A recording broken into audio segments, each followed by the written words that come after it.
सरकार में सब कुछ ठीक चल रहा है?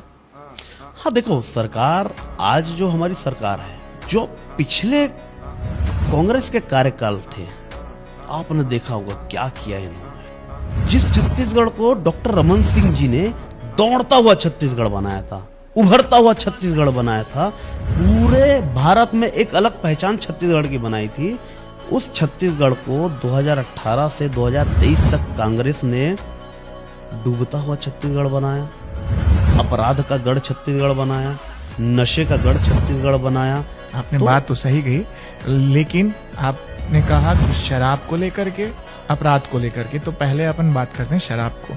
आपने बात कही महतारी वंदन का 1000 रुपये, 12,000 रुपये सालाना, तो वे महिलाओं का जो रौद्र रूप है वो भी बहुत वायरल हुआ कि जितना उनको 1000 रुपये महीना मिल रहा है उसका 10 गुना ज्यादा सरकार जो है शराब भट्टी खोल करके ले रही है। हमने कोई प्रचार नहीं किया हम शराब दुकान बंद कर रहे हैं, हम ये कर रहे हैं। कांग्रेस और हमें इसीलिए फर्क है, कांग्रेस शराबबंदी का वादा लेकर आई प्रदेश में, गंगा जल लेकर, गंगा जल को लेकर हाथ में कसम खा के वो आई, शराबबंदी हम करेंगे, मगर वो वादा उनका झूठा निकला, नहीं कर पाई, उल्टा शराब को बढ़ावा दिया गया। आपको करना चाहिए था, आप तो R67 नंबर शराब दुकान बढ़ा रहे हैं। नहीं, देखो शराब एक ऐसी चीज है जिसको कंट्रोल करने में हमारी सरकार लगी है।